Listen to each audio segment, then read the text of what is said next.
Being so warm, that gives us that chance for thunderstorms, and that warm weather sticks around in the days to come. Gets a bit breezy on Wednesday. We'll worry about that as that nears, but for now, here it is. It is a non-severe threat of thunderstorms. Basically, if you put it on a scale of 1 to 5, it's a 0. But it's something. It's something worth talking about. Bulk of that activity winds up staying just to our south and out to our east.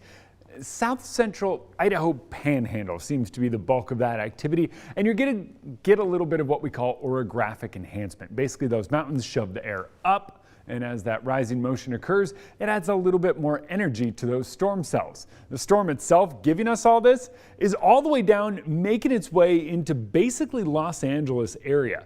And with all of that energy moving there, we're pretty far cut off from that. Think about driving down there. It's a lot of I-5. I don't really want to think about it, but it's a long way away. And so all of our moisture and all of our energy is pretty cut off from that low itself. But what we are still seeing is a little bit of action. Looks like something is happening over Mount Spokane right now off in the distance. Pretty awesome. And I've been waiting for it all day long, so let's dive in and see if it's still there. 64 degrees currently here in town.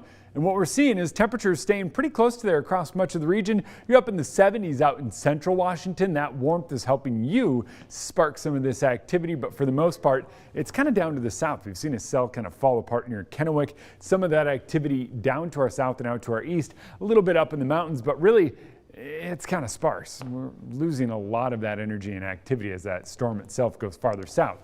We'll squeeze out a little bit of something. Notice northern Washington get a little action. That eventually moves through and moves out. As it does so tonight, you might catch a little bit of rain or a little bit of lightning and thunder, but tomorrow things clear out and warm up. So in the morning, we are in the 40s because of all of that moisture and cloud cover that is trying to fall out of the sky.